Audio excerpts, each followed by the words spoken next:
Fotokopi makinesi nasıl kullanılır? Fotokopi çekmenin en kolay ve hızlı yolu.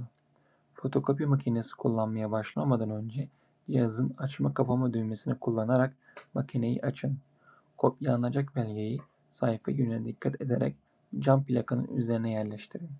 Makinenin panelinden kopyala veya copy tuşuna basın. Kopya sayısını ayarlamak için sayısal tuşları kullanabilirsiniz.